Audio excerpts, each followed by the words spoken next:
Hey friends, I'm sure you've noticed we've been a bit absent lately. It's been no secret that this has been a tumultuous year for Jimmy, myself, and our family, from leaving my job, finding out my father was terminally ill, and then losing his battle to cancer. And then recently, Jimmy being laid off. They say when it rains, it pours, and this year has been a constant monsoon of struggles. That being said, things are starting to look up for us, which means we can return to something we love and cherish so much, our podcast and our listeners. We want to thank all of you who've listened and supported us these last couple years. From friends and family to people we've never met.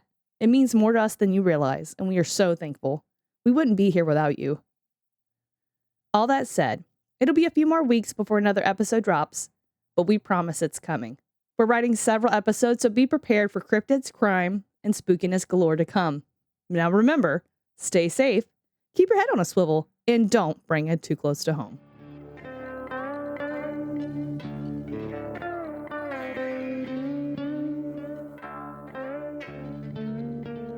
Divine wrath is slow indeed in vengeance, but it makes up for its tardiness by the severity of the punishment. And that is a saying from the 9 books of memorable deeds and sayings. You said tardiness? Divine wrath is slow indeed in vengeance, but it makes up for its tardiness by the severity of the For a punishment. second there, I thought I was a middle school and I was getting in trouble for being tardy again. And I was like, oh, shit. So basically, karma takes forever, but when it comes... But when it does, that whiplash is hard, son. Exactly. I love that. Yes, that's a much better way of saying karma's a bitch. That's a classy way, okay? Classy, and I like to keep things. We're a couple classy broads, if We you know are. what I mean. You know what I mean? In case you don't, listen to the tattoo Jennifer's going to get.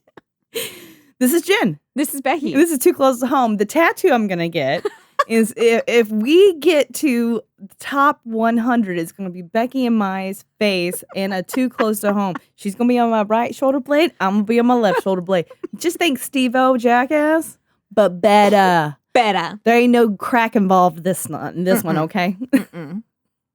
Just bad choices, baby. Always. So the story we're covering today goes way back. We bring it back a way back. Oh, yes, I love a good way back one. And it's a short but sweet story. Very Ed Gein vibes. So we know we love our boy. We the Butcher of love him. Plainfield. Yes.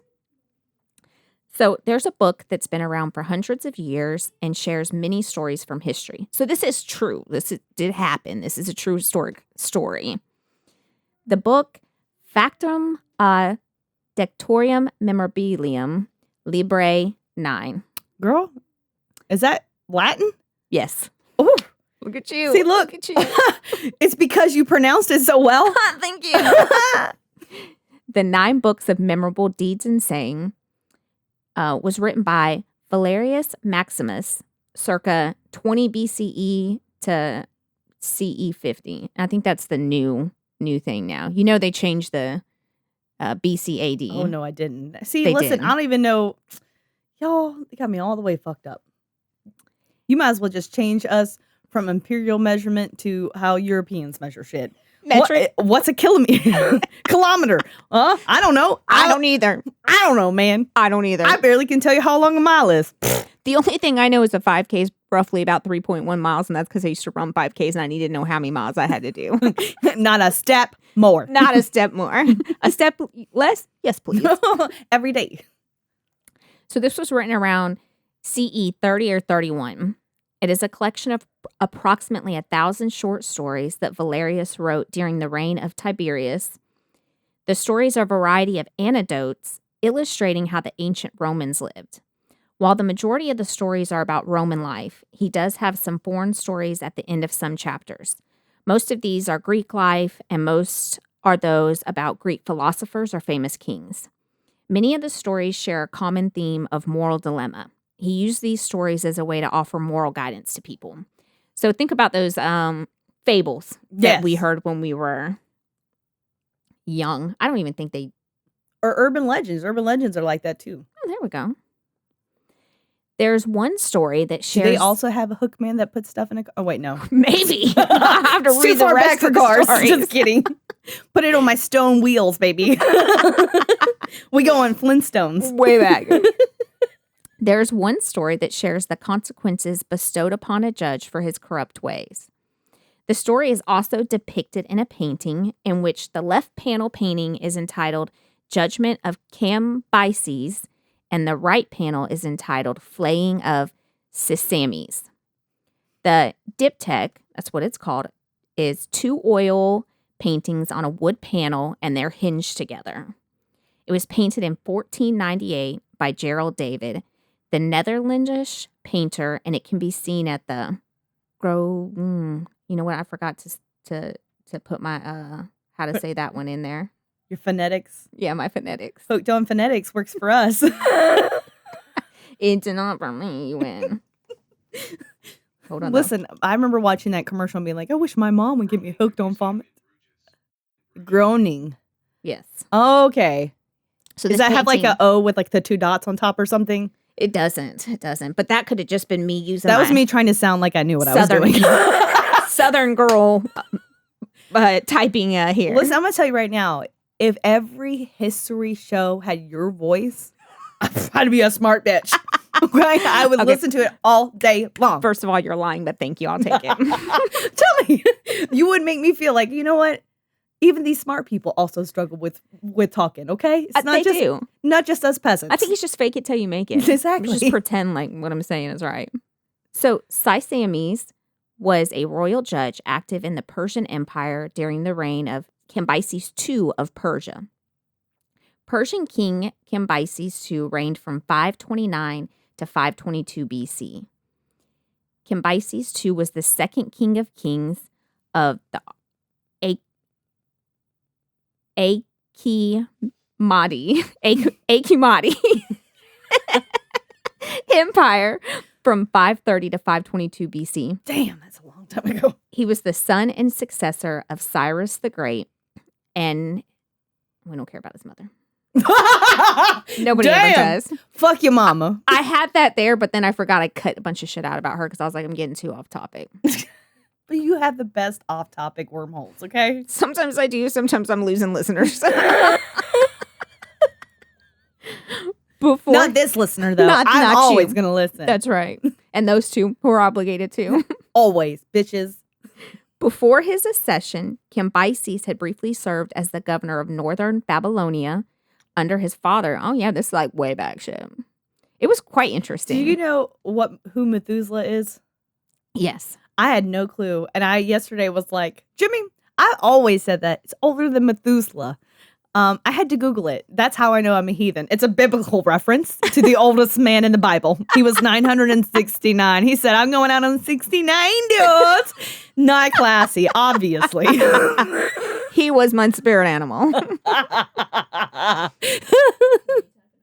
So he had briefly served as the governor of northern Babylonia under his father from April to December of 538 BC. Do you know that they were talking about this on the last podcast, that because of the discrepancy, I guess, in calendars and I was over listening time, to like that. we could be 300 years off. We could be like 1700 right now. The history episode. Where the guy made a great point. He's like, does it really matter as long as all the points add up to the same? Exactly. People are always trying to start some shit. Like, yeah, come on. Afterwards, he resided in the Babylonian cities of Babylon and Cypher before being appointed by his father as co-ruler in 530 BC. His father then set off on an expedition in Central Asia where he met his end. Cambyses thus became the sole ruler of the vast empire, facing no reported opposition. That's a little bit about Cambyses, but then we're going to go into the 2 historical takes on him so you can decide if his act was a justified act or just he was an evil mad ruler. Oh, so this is like a listener's choice episode? Yes. Yeah, like a choose your adventure book. I love this. Okay. Except the ending's the same. This feels so cool and new. In accordance with the traditional Egyptian royal customs, Cambyses took the titles of King of the Upper and Lower Egypt. Okay. And Flex descendants, much? right? I rule the top and the bottom. Bitch. And descendant of the gods Ra, Horus, and Osiris, used by the previous Egyptian pharaohs. Cambyses used propaganda to show his Egyptian conquest as a legitimate unification of the native Egyptians, and that he was himself of Egyptian descent, claiming to be the son of Princess Nitessus, a daughter of the pharaoh Apries. Listen, you are impressing the shit out of me because I tried to read the Egyptian exhibit stuff for Camilla at the Museum of Science in Houston. First of all, I'm probably destroying all of these, but I'm doing the best I can. I'm clueless, and I think you're winning. Unless anybody looks it up, they don't know it's wrong. I mean, 'cause I'm sitting there going like, that's how that word might be pronounced. And they may be listening to me like I was on last podcast when they did the Fayetteville one, and they called it Fayetteville through the whole thing. And the whole time I was like, you are fucking saying it wrong. The whole time. And it drove me crazy every time they said it. And then their next episode, they were like, so apparently we said that wrong through the entire episode. I had a friend who lived in Fayetteville, so I knew it was Fayetteville. And I'm like, stop calling it Fayetteville. Stop it. Damn it, guys. Sometimes it's exactly the way it looks. It is exactly how I feel when I listen to it. It was Arkansas. Why were you trying to fancy it up? It was Arkansas. Quit trying to class it up, son. Stop. It's cute. But no, don't do it. It's like when I listen to Game of Thrones on Audible and they change all the names. And I'm like, and even after the show came out and you're like, oh, that's how it's supposed to be announced. Like, come on, you didn't even mention, you just kept going with it. You said, that's it. That's what I'm doing right now. That's it. I'm going to keep going. And anybody who knows different, they're going to be like, oh, girl, you're fucking it all up. It's what it is. Yeah, I probably am. I'm okay with it. I'm owning it. You don't know that I'm fucking up unless you're Jimmy and there's no one else like him. He's one of a kind. So it's the autism. It makes him real, like, super intelligent in some things, but he also would drown by looking up in the rain. Okay? That's what we're working with. Or die by putting a project together with you and getting on your last nerve. Ucky meaned. That's not what my computer said. I'm just saying, a computer is a computer. You're no computer, Jimmy. Saying. And since you're in charge of computers, maybe you could fix that on it. Yeah. Right? Thanks, Mr. IT. Cambyses had himself crowned in the temple of the goddess Neith as part of the religious ritual, during which he made sacrifices to the Egyptian gods. According to ancient historians, Cambyses' rule of Egypt was marked by brutality, looting temples, ridiculing the local gods, and defilement of the royal tombs. Historians such as, here's another one I forgot. This is me too, doing one last quick read through, and I'm like, I'll come back up and sound that out, and then I didn't. That's why we're doing this together, man. As Herodotus. Does that sound correct, Jimmy? Okay. Herodotus put an emphasis on Cambyses' supposed killing of the Egyptian sacred bull Apis. Is that correct? Apis? A-P-I-S? Oh, yeah. Apis. So it's this big sacred bull, right? And supposedly he killed it. And this is, alluding to the fact that he really wasn't. I love how you had to thank you for doing that because I had no clue. Well, I had to look it up because I was like, I don't know what the fuck this is. He killed it. Such a big deal. And then I was like, it's a bull. Okay, so what about the bull? Like, and? Yeah. I kill bulls with steak every week. However, no looting of temples has been reported by contemporary Egyptian sources. So basically back in the day, they were like, yeah. Like he was like stealing shit and this and that. And then the new historians are like, there ain't no proof of that. Y'all was just like knocking on my boy. You hate us. You hate us because you ain't us. There's another story that someone else killed this bull and it was after Cambyses died. So they were like, that would show that he's not the one that did it. I'm still not fully enriched. It sounds like a full case of jealousy. Okay. And I'm still not enriched completely in the meaning of this sacred bull and why there is so much fucking information about it and why. But you know what? It is 2023 and we live in Texas, baby. Yeah. So where Buc-ee's and Whataburger is God. Okay. Exactly. So I'm like, I don't know why he was so special. Maybe he was magical or something. But Jimmy will let you know in a fun fact. Jimmy's fun facts. A calf that possessed specific markings. A white triangular marking on its forehead, a white vulture outline on its back, a scarab mark under its tongue, a white crescent moon on its right flank, and double hairs on its tail, was selected from the herds brought to a temple, provided with a harem of cows, and was worshipped throughout its life. The Apis bull, conceived through a flash of lightning from the heavens, was considered, depending on the time period, to be the son of Hathor, the mother of the gods, the living manifestation of the Memphite god of creation, Ptah, and also linked to Osiris, the Egyptian god of resurrection and death. It was venerated as a representation of the king's might and fertility. At the temple, the Apis bull acted as an oracle, with its movements acting as prophecies. His breath cured disease, and his mere presence granted a blessing of strength. At the end of its life, the Apis bull was sacrificed and entombed in a grandiose ritual that lasted 70 days. Shortly after its sacrifice, people would once again search for another calf with the same markings, as it was believed it reincarnated and would be reborn anew. Sort of like a bovine version of the Dalai Lama. I will say that Cambyses is said to have ordered the burial of this sacred bull in a sarcophagus. Sarcophagus. I knew that one. I knew that There one we go. because I fucked it up before. Say it for me. Sarcophagus. There we go. Do you know what that is, Jennifer? That's where it's like a mummy coffin. Yes, an above ground coffin that's usually elaborate and That was way better saying than it's Again. a mummy coffin. that's what I should have said. It's a mummy box. Once again, I half-assed my pronunciations here. We're gonna do this together. All right, so I told you the It was part like that when I was in middle school and they were like, it was my turn to read aloud, and of course I wasn't paying attention, so I said Nova Scotia. It's Nova Scotia. And the teacher totally roasted me. Like, were you not here 5 minutes ago? No, I was daydreaming. Thank you. See, I was the kid who was so anxious. I skipped ahead to find out where I was going to be reading and practiced it like 4 times while everybody else was reading. No, I'm a true procrastinator. The last minute, I'm like, oh shit. How'd you say it? Nova Scotia. And then after she said, no, it's Nova Scotia. And I was like, you know, that makes sense. They're not all winners. Lesson learned. I will never, ever pronounce it any other way. Well, now you should just pronounce it the wrong way all the time because it sounds fancier. So anyway, the other side of it is that he took part in preservation and burial ceremony of the sacred bull. Other similar sources also make mention of his careful treatment towards the Egyptian culture and religion.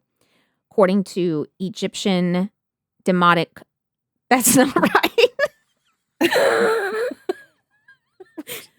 This is the same vibe I had today. Like, what was I doing? This ain't even. That's me too. Like, this is what happens when you finish it up right before bedtime last night. I did it like 7:30. I finished. As Jennifer does. According to the Egyptian Chronicle, Cambyses decreased the immense income to the Egyptian temples received from the Egyptian pharaohs. Only the 3 main temples were given permission to maintain all their entitlements. In response to his action, Egyptian priests who had lost their entitlements circulated spurious stories about Cambyses, about him. You know who we talking about. The issue with the temples, You know what I mean? the issues dated with the temples dated back to the earlier pharaohs who had also tried to reduce the economic power of the temples. The issue would continue until the demise of ancient Egypt.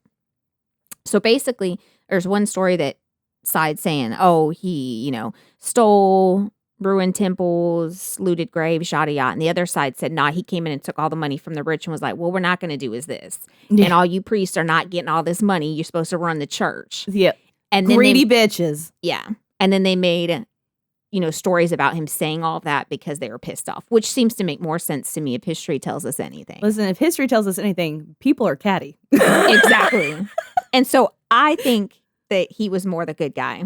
That's believe just it. my positive half glass full It personality. sounds like I the carry person who around. correct him is always that friend. Like, hold up, let me stop the presses. I'm gonna need you to correct that because this is the facts. I'm about to drop them on you, baby. What had happened was See, what had happened was. So I like to believe he was the good guy. According to, what was that H guy's name again there, Jimmy? Herodotus. According to Herodotus, Cambyses was labeled a despot by the Persians due to his being half mad, cruel, and insolent. Do you know what a despot is? Sounds homeless. I don't know. Okay, that's the opposite. Right there. That's exactly it's a it. dictator. Jimmy, it's 1 gold star. Just one. If you get another attitude, though, I'm taking it down. It is a form of government in which a single entity rules with absolute power. The individual ruling is America? called despot. However, this would seem to be part of the latter Persian and Egyptian propaganda critical of him. Indeed, due to his willingness to consolidate authority to himself, the Persian trial nobility, yes, I got you, fam. were increasingly antagonistic towards him. So again, he came in, was like, listen here. I do rule all, and I am the gods, or the ruler of Upper and Lower Egypt, but y'all ain't gonna take all this money from folks. And that's the final word. Quote. End quote. So now that you know a little bit of broken English history on him. So now we're going to get to my man. You better not come here for pronunciations, bitch. Because it's not what it's about. So now we're going to get to my man, Samnes. Sammy. We're just going to call him Sam from here on out. Okay, good. So again, Sam was a royal judge. Look, you don't come here to this podcast for monotone, correct English. You come here for the jokes. I was watching this thing. I was so confident I was going to do so well with the reading last night, but I was also tired, slightly delusional. Listen, first of all, you're already doing fantastic. Thank you. But I feel saw this, seen. TikTok, and it was like the marital pronunciations of something, and it was Sam's Club, and they called him Samuels. So every time you say Sam, I'm like, we should call him Samuel. But I feel like I know him, so we go by Sam. We cool like that, though. Yeah. We down. So Sam was a royal judge active in the Persian Empire during the reign of Cambyses II of Persia. The paintings are based on a story concerning the trial and the execution of an unjust and corrupt judge. So old Sammy, this occurred in 6 BC. It is a story that is fascinating for both its moral and its horror and is not easily forgotten. The story is presented in the 5th book of the histories. So old Sammy was the royal judge, and he accepted a bribe from a party in a lawsuit. Therefore, he rendered an unjust judgment. Oh, King Cammy, you weren't having that. Oh, King Cammy. He learned of the bribe. He accused Sam and then had him arrested and punished, but by no ordinary punishment. This punishment was as creative as it was cruel. I feel like that's all they had was time to be creative back in those days. Yes. You ain't got no TV, no PlayStation, Nope. nothing. You know what? You're just waiting for someone to fuck up so you can unleash all of the dark thoughts in your head. You see this box over here? I made this in my spare time by candlelight. I put spikes in that bitch. Let's go for a ride. Exactly. So the king slit his throat, then had all of his skin flayed off into little strips, and he strung them on a chair and had them sewn in with leather into the chair he sat upon. You got Ramsay Bolton. Yes. Damn. So he had the skin sewn into the judge's chair. Oh, that's a flex right there. Into the same chair he used to deliver his verdicts on. But his creativity did not stop there. To replace Oh, thank God. Judge Samnes, whom he had killed and flayed, he appointed his son, Otanes, as the new judge. We just call him Tang for short. Tang. So not only did he make his son watch while they killed his father and filleted all the skin and sewn it into the chair. That's a long time, too. Just sit there and watch Pops getting skinned alive and then sewn into a chair. When do you stop screaming? Or do you ever not say anything? I would sit in silence. Like, well, what? I'm not sure what the fuck is going on, but thanks for making me watch. You know, kind of like they used to make them watch when they would lob off the heads of people and shit. Their family. Listen, these stuff people ain't had nothing better to do. See, thank God for technology. You don't see that shit happening out in the streets no more. It's all done behind doors like classy folks do. So then he appointed his son to be the new judge and to sit upon the chair that his father's skin was sewn into. That's a lesson, That's a lesson. So he warned his son to bear in mind the source of the leather of the bench upon which he would sit to hear evidence, deliberate, and deliver his decisions.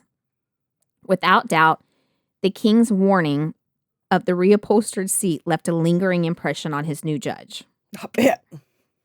So in 1498, when Gerald David was commissioned by the aldermen of the town to paint the 2-paneled depicting the ancient tale, his work was to be finished and hung in the chambers of the aldermen in the town hall. This was a warning to all local magistrates who would see the painting every day that the town expected them to uphold their duty to render justice free of corruption of outside financial interests. Is that what we need to do, Congress? Is that what we need to do? So all the magistrates, all the judges, when they walked into work, they had to walk by this painting hanging. And the king was like, so remember, fuck around and find out. Put some respect on it, okay? That's why I think the bad stories about the king were probably not true, because he was trying to tell these folks, we're not playing this game. Mm-mm.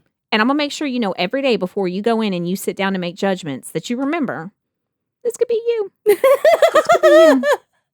I'm like, that I'm is not mad at him. Badass. Yeah. Yeah. That's like I want to enter that era. You know, they're saying that these days. These kids are like, I'm entering God, my so-and-so era. What's this king's name? Cambyses. I'm entering my Cambyses era, okay? I'm going to shred that shit. Jimmy, do you want to be in a painting hanging in this hall? Because you will. I will turn this green velvet chair into one of leather. Jimmy Leather.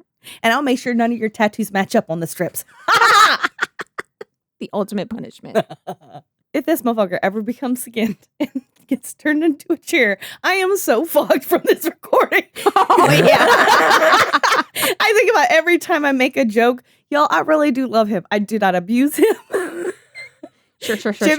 Jimmy, are you under duress right now? Stop crying. I vouch for Jennifer. She takes real good care of him. Wink, wink. Oh. So in the painting, in the right-hand panel, it illustrates the fate of Sam after being convicted of bribery. The punishment was brutal, yet not uncommon in the 15th century, that of flaying. David's portrait of the flaying is graphic and shocking. He's laying naked on a table, his judicial red robes cast aside on the ground below. One can clearly see the grimace of excruciating pain on his face as 4 flayers busy themselves methodically with the gruesome task at hand. The skin of the body is carefully removed as it will be turned into leather strips to be used as upholstery for the judge's chair. The paintings are really, really cool. And I found this one article where the guy, he's an art teacher and he goes into a description of all the stuff in the paintings. And so I could have gone really, really into it, but I was like, nobody wants to hear all that. I'm probably the only person that is. Oh, I do. I would have. Oh, yeah. He talks about 4 people to do what Catherine Knight did alone. Thank you for recognizing her. She feels seen, Jimmy.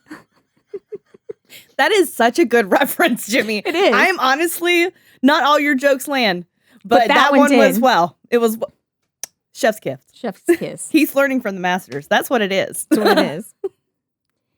In the background, you can see seated on the judge's chair, which is draped with flayed skin, his son, who will be appointed. Is his son really nervous in the picture? He's like, he's like sheet white. He's alabaster white. He's your color white. So it's like. So transparent. Got it. According to the book, the Latin Book of Anecdotes and Tales, Cambyses said to Otana on making him a judge, "You will sit to administer justice upon the skin of your delinquent father. Should anyone incite you to do evil, remember this fate. Look down upon your father's skin, lest his fate befall you." I know, right? Those words were also meant to act as deterrent to all future magistrates who may foolishly consider repeating the sins. The paintings reminded them in the most aberrant. Is that correct? I said it right? Way. I was like, hey, is that what you're at? Wait, what? Is this a test? Did I fail? No, I see if I passed. You passed. Gold star. Thank you. in the most aberrant way that they needed to be mindful that any betrayal of trust given to them would be severely dealt with. Wow. And that was the We'll short, say. sweet, broken English story of Sisamnes. Honestly, the best episode we've recorded today. I'm just saying. Look at that. 30 minutes and made it. I just love it so much. Also, that is so fucking hardcore. Let me get my sources. 9 books of memorable sayings, ValeriusMaximus.com. Pierre Bryant, From Cyrus to Alexander, A History of the Persian Empire. MyDailyArtDisplay.uk. And, of course, Wikipedia. Good old Wikipedia. But really looking up that MyDailyArtDisplay.uk, that guy on there, every day he does a different piece of art. And he really goes into this about this artist.